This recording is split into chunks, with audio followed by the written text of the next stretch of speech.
Good afternoon and welcome to this edition of Border Report Live. My name is Rudy Mireles and I'm your host here in the Rio Grande Valley in Harlingen, Texas, in deep South Texas. Got a packed program for you today. We're going to be taking a look at what's going on all across the country as it comes to how it impacts the border, starting with some new reporting out of Minneapolis and D.C., where Homeland Security Secretary Noem announced that body cameras would be going to immigration agents in Minneapolis, where there have been calls for accountability after two deadly shootings. Body cameras will go to agents nationwide as funding becomes available, she said on the social media platform known as X. Now, Noem said the move was in the interest of transparency. Noem and federal immigration enforcement agencies, including Immigration and Customs Enforcement, have come under scrutiny for the actions of agents in Minneapolis during an enforcement surge, including the fatal shootings of two U.S. citizens, Renee Good and Alex Preddy. She said, quote, "Effective immediately, we are deploying body cameras to every officer in the field in Minneapolis. As funding is available, the body camera program will be expanded nationwide. We will rapidly acquire and deploy body cameras to DHS law enforcement across the country," end quote. President Trump expressed support for the decision on Monday, saying body cameras generally tend to be good for law enforcement because people can't lie about what's happening. In other news, Democratic lawmakers held a rally in Washington this morning where much of their focus is to have Secretary Noem fired. Congresswoman Teresa Leger Fernandez, a Democrat from New Mexico, told the crowd if Noem won't go on her own or be fired by the president, then Democrats in Congress will impeach her. And under Kristi Noem's leadership, taking her direction from Steve Miller and President Trump, she has turned ICE into a place where cruelty is the purpose, where hatred is the strategy to divide America. As you just heard there, Fernandez, a Democrat, said women, especially Latinas and Asian Americans, are not safe walking down the street, not driving home, not when masked agents smash car windows and pull people out of their vehicles. Haitians living in the United States are celebrating today after a federal judge ruled Monday to block the end of protections for Haitians in the United States, bringing relief to roughly 350,000 people. The temporary protected status allows them to legally live and work in the United States amid the troubles in their homeland. And as News Nation's Brooke Schaefer tells us, the termination was set to take place today. Here in Miami's Little Haiti neighborhood, that late-night ruling brought some serious relief to this community that local leaders had said was scared to death and feared deportation. A federal judge overnight easing some of those concerns, ruling the Trump administration for now can't end the temporary protective status of Haitian migrants across the U.S. That TPS was set to end tonight and impact roughly 350,000 people. The last-minute ruling follows weeks of demonstrations in parts of the country, including in Springfield, Ohio, where just yesterday faith leaders raised humanitarian concerns and warned deportations could create an economic crisis. Removing families and workers from Clark County will not strengthen Springfield, it will destabilize it. When families are torn apart, schools suffer. When workers are removed, businesses suffer. When fear spreads, communities suffer. Department of Homeland Security has said it wants to end TPS for Haitian migrants because it says conditions have improved in Haiti, claiming it's now safe to return and that this was only meant to be temporary protection. Haitian TPS holders disagree. A DHS spokesperson said they plan to take this latest ruling to the Supreme Court. In Miami's Little Haiti neighborhood, Brooke Schaefer, News Nation. In her 83-page opinion, federal judge Ana Reyes ruled that plaintiffs were likely to prevail on the merits of the case and that she found it substantially likely that Homeland Security Secretary Kristi Noem preordained her termination decision because of hostility to non-white immigrants. All along the U.S.-Mexico border, there are federal checkpoints that we who live here in South Texas and again across the border have to drive through when heading north. Here in the Rio Grande Valley, they're located in Sarita and Falfurrias, two small towns in between here and San Antonio. There's also some in Arizona, New Mexico, and California. Now the Border Patrol is planning to set up 2 additional checkpoints near Roma, Texas, which is about 35 miles to the west of us here in Harlingen. But Lauren Sierra tells us the agency is saying very little about why. Border Patrol says these new checkpoints are meant to enhance border security efforts, but they're not giving a whole lot of detail on the planned operations. According to a statement from Customs and Border Protection, the checkpoints are being put in proactively to, quote, deter illegal cross-border activity, interdict contraband, and assist in the overall enforcement of immigration laws. The statement goes on to say that the safety and security of the traveling public remain a top priority. Customs and Border Patrol did not have details on when these checkpoints will open, if they'll require permanent infrastructure, or where exactly they will be located. Roma Police Chief Garza Jr. told Valley Central Monday afternoon that they had not seen anything yet, and Starr County Sheriff Rene Horta-Fuentes also said as of Sunday they had not been provided any information. And now these checkpoints come as data from Customs and Border Protection point to record low numbers of border crossings. In Starr County, I'm Lauren Sierra. Now, if you've never driven through a Border Patrol checkpoint, it's kind of imposing when you do it for the first time. You don't get them if you're coming down from, let's say, San Antonio or Corpus Christi or Houston on the way into the Rio Grande Valley. It's a straight shot here. But as we head north, we have to get through those points, as two that I mentioned earlier, Falfurrias and in Sarita. When you come up, you get flashing lights telling you to slow down your speed in increments until you actually make it to the checkpoint. And when you get there, an agent will ask you and anyone else in your vehicle if you are U.S. citizens, and then you drive away typically. It only takes a few seconds.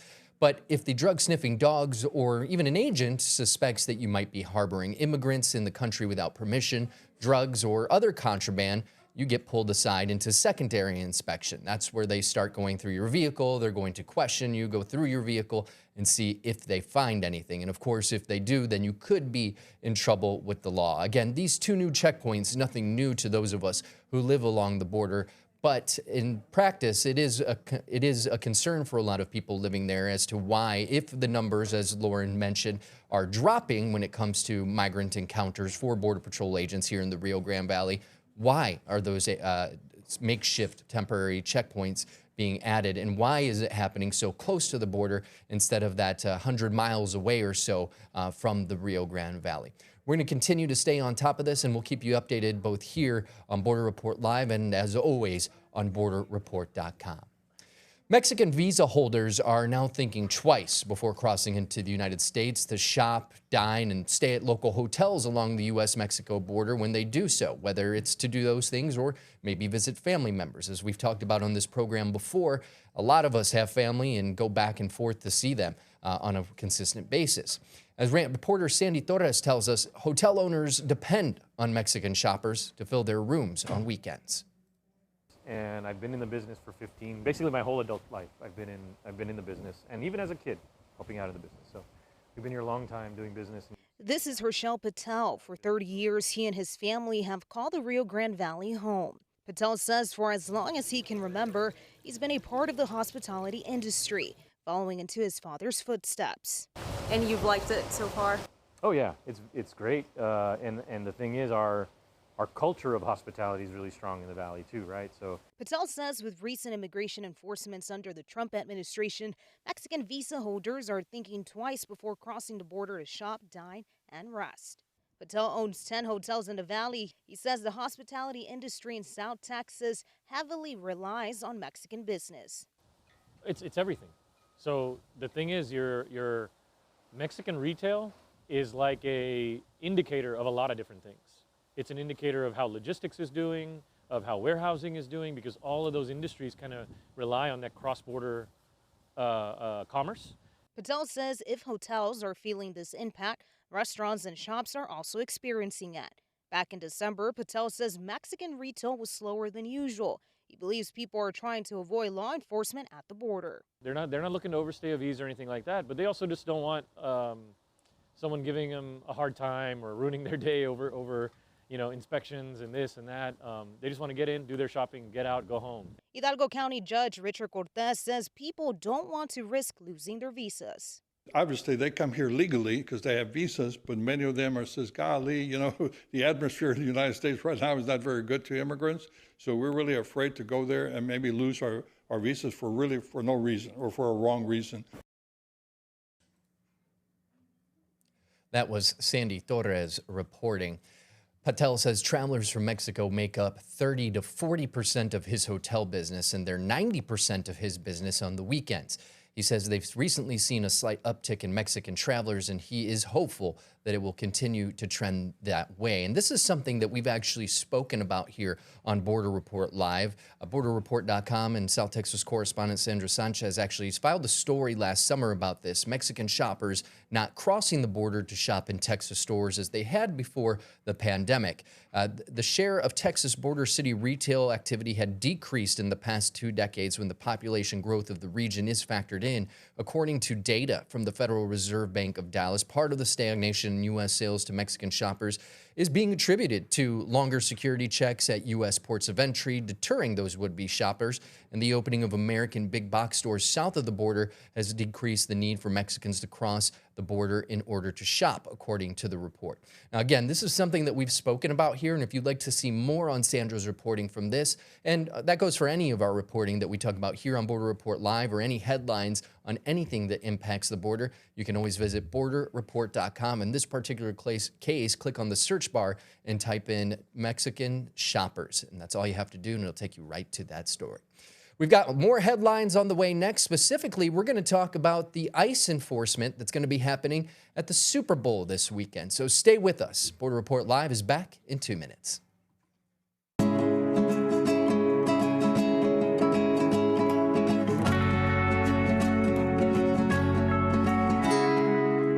Welcome back to this edition of Border Report Live. My name is Rudy Mireles, your host here in Harlingen, Texas, in the Rio Grande Valley of deep South Texas. So on Sunday night during the Grammys, we saw many artists do what they are saying is a protest of ICE enforcement happening in Minneapolis. And on Monday, we learned that Bruce Springsteen's protest song, ripping what he calls the state terror tactics by ICE agents, is topping the music sales charts here in the United States. According to our partners at The Hill, Streets of Minneapolis was last week's highest-selling song in the United States, according to Billboard. The tune took the top spot on Billboard's digital song sales chart in the last week of January, selling 16,000 downloads, according to data from Luminate. Billboard noted that Springsteen's song hit #1 despite only being available for 2 days of that entire tracking period. The Born in the USA singer, who's been a frequent critic of President Donald Trump, who has called his administration corrupt and treasonous, said in a social media post last week that he penned the song in response to, quote, the state terror being visited on the city of Minneapolis. Getting into what we were talking about and what's been at the forefront of a lot of folks' minds this week is the Super Bowl. Well, NFL officials say there are no planned ICE enforcements expected at this Sunday's big game. NFL Chief Security Officer Kathy Lanier at a news conference today said Department of Homeland Security has been our partner for more than 20 years now. She explained the department is made up of many different departments aside from ICE. Some of those agencies may be present, she admitted. Trump campaign advisor Corey Lewandowski, who also works with the Department of Homeland Security, and the Secretary Kristi Noem, suggested ICE agents would be present at the game after Bad Bunny was announced as the halftime performer. Another tie-in to the Grammys there, taking Album of the Year this past Sunday. The Puerto Rican superstar, however, has been a critic of the president and his immigration enforcement operations, and even took a chance to, again, protest ICE, as many artists did, while accepting his award this weekend. A digital billboard is turning heads at Fisherman's Wharf in San Francisco. The billboard is displaying multiple advertisements promoting U.S. immigrations and customs enforcement. As reporter Jory Horta tells us, the billboard is just a couple of blocks away from Pier 39, which is a hot spot for tourists arriving for the Super Bowl this week. Thousands are expected to arrive in San Francisco this week for the Super Bowl, and as they do, many will be looking at this billboard that's up now in Fisherman's Wharf. It's an electronic billboard with circulating ads, 3 different signs involving ICE. One says Defensive Player of the Year, ICE, and shows an ICE agent holding a trophy. Another sign reads, cheering because the home team finally started investing in defense. The sign shows ICE agents in riot gear lined up along the border wall. Another ad has a split screen with football players on one side that says they can't win without defense. The other side shows ICE and says, neither can America. This is at Jefferson and Mason above a souvenir shop. The new billboards come amid ICE protests. There are also concerns here in the Bay Area among some over whether ICE may show up during the Super Bowl. These ads are paid for by a group called American Sovereignty. A message on the organization's website says, quote, "We believe a sovereign nation must know and control who enters, enforce the law fairly, and only welcome those who follow the rules." We've reached out to the group for comment. In the meantime, San Francisco Mayor Daniel Lurie saying he does not expect a surge in ICE during Super Bowl week. In San Francisco, Joey Horta, KRON 4 News. Now, the game will be played this Sunday. The Seattle Seahawks will face the New England Patriots. And as we mentioned, this year's Super Bowl halftime show, the official performer of this year's Super Bowl halftime show is Bad Bunny. But we've recently learned, just in the last day or so, that the Turning Point USA programmed Super Bowl halftime show will be headlined by none other than Kid Rock. They're billing this as an all-American version of a Super Bowl halftime show, despite Puerto Rico being a territory of the United States. Puerto Rico, of course, being the home and birthland of Bad Bunny. Something he also brought up while at the Grammys on Sunday night, thanking his mom and saying he was thankful for having been raised in Puerto Rico. Well, that's going to do it for this segment, talking about the big game coming up this Sunday. But in just a little bit, we're going to be talking a few more headlines. So stay with us. Sport Report Live is back in 2 minutes.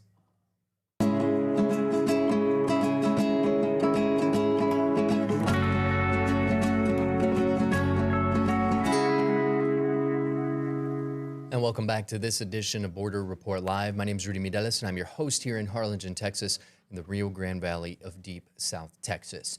The Department of Homeland Security's approach to naming immigrant enforcement operations is eliciting polarizing opinions. One of them, are the names funny or are they offensive? Reactions depend on political affiliation and support for the operations that largely target Black and brown communities across the nation. California Congressman Jimmy Gomez says names such as Operation Dirtbag and Operation Catch of the Day send a message that immigrants are subhuman. But Texas Congressman Brandon Gill says the names show President Donald Trump is serious about reining in illegal immigration and securing the border.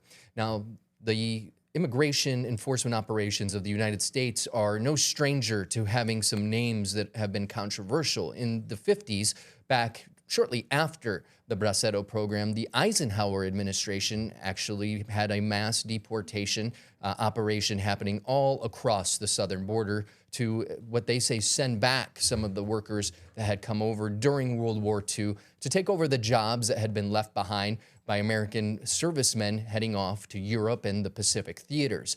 The name of that operation at the time was Operation Wetback, a term we have since come to be known as derogatory and offensive to Latinos in the United States. So again, nothing new here when it comes to what these operation names being what some could be considered offensive or maybe insensitive to different communities. But again, a lot of this being up to your political affiliation and whether or not you support these operations happening, not just in Minneapolis, but in other cities and states across the country. Speaking of other states, in New Jersey, tense times this weekend when ICE agents conducted immigration operations in Hoboken and Jersey City. Jay Dow shows reports federal agents admits they're not using warrants to detain migrants. Do you have a specific warrant to look for anybody? Newly elected Jersey City Councilman Jake Efros recording ICE agents over the weekend as they conducted operations at the light rail station bridge and elevator that connects Jersey City and Hoboken. His revealing exchange with one of the agents confirming the pivot ICE made weeks ago in the field, expanding their operations beyond looking for specific people. Listen, there's nothing that you're going to say that's going to prevent us from doing our job. Just letting you know. So you're wasting your time, you're wasting your time. Okay, what is your job? No, we're ICE. Okay, clearly we're marked. All right, so I'm just letting you know. You can continue talking, but we're not going to answer any questions. So just stay there. You can observe. You can do whatever you want. Just don't interfere. Are we cool? Okay. What is the? I'm not going to tell you anything else. Do you have a warrant? We don't need a warrant, bro. Stop getting that in your head. I wish I had done even more. I wish there were 20 of us there, because ultimately that's what it comes down to. I'm just some guy. Reaction swift among riders who we spoke with Monday at the same station. I don't feel safe anymore, even though I have my citizenship. Jersey City Mayor James Solomon acknowledging that people need to tread carefully when dealing with ICE agents at home and on the street, especially in light of the internal ICE memo giving the green light for agents to detain people without a judicial warrant. That memo is unconstitutional, right? ICE is, anytime they enter a private home without a judicial warrant, you are violating the law, you are violating the Constitution. The prospect of being randomly picked up on the street, introducing a new calculus for Salma, who told us she's a U.S. citizen originally from Egypt. I'm carrying my passport, my social security, my ID. In the past, had you ever walked around with your passport? Never, never. Councilman Efros and Mayor Solomon both making it clear that they believe that there's strength in numbers, that Jersey City resources will not be used to assist ICE. But the mayor also very candidly saying that in some situations you have to be very careful about how you deal with ICE agents in the field. In Hoboken, Jay Dow, Pix 11 News. Moving on now to an update we first told you about at the end of last year out of Mexico. A judge has ordered 6 people held for trial in connection with the November 1st fire that left 24 people dead and 14 others injured at a Waldo's convenience store in the Mexican border state of Sonora. The victims included 6 children and a pregnant woman. Some of the survivors were flown to a Phoenix hospital for specialized care. Charges include homicide, injuries, omission of duties, and filing false safety inspection documents. State officials said an overheated transformer inside the convenience store exploded, causing injuries, and that smoke overcame many other customers. Local news reports said one of the accused is associated with the company that owns the store chain, and the others are former government officials responsible for business safety inspections in Hermosillo, Mexico.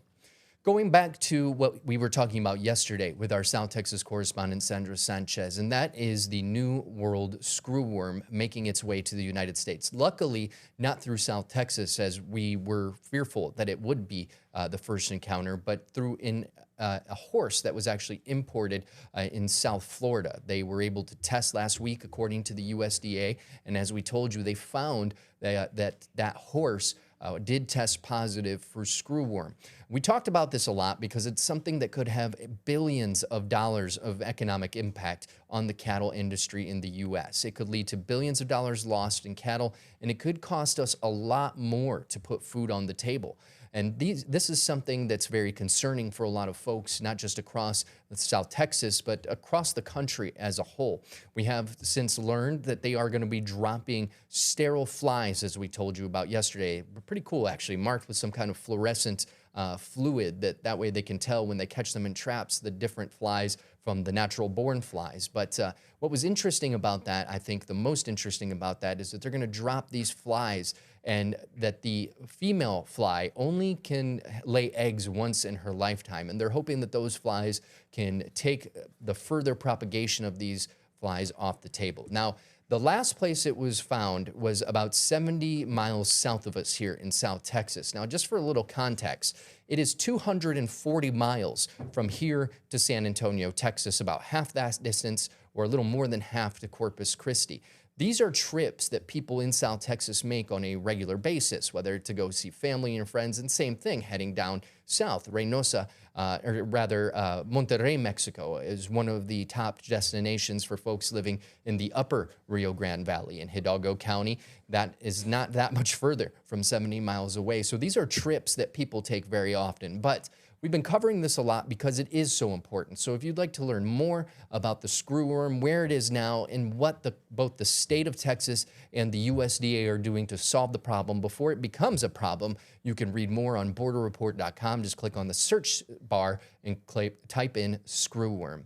And real quick, before we wanted to remind you to check out our partners at Political Power Ranker. Political Power Ranker is a weekly show tracking the movers, shakers, and rule makers in American politics. Nextstar's Director of Political Content, Chris Berg, and Director of Emerson College Polling, Spencer Kimball, will break down who's up and who's down in the world of politics based on data. And this week's episode focuses on the Michigan Senate race. It's going to be an interesting one, and it's going to be a good one. So make sure to tune in to that to get some new polling from Emerson College on that race. So make sure to check it out. You can find more on Political Power Ranker at abc27.com or your local Nextstar station's website. Also, If you missed these stories or any of the stories that we've talked about on Border Report Live, well, you can stay informed on the stories shaping the U.S.-Mexico border on your commute home, while you're out walking the dog, or maybe you're just walking around the grocery store getting your weekly shopping done. Because Border Report Live is bringing you real-time updates, expert insights, and voices from both sides of the border in podcast form. You can listen now at Apple Podcasts, iHeartRadio, Spotify, and the YouTube app. That's going to do it for us today. Until next time, have a good day.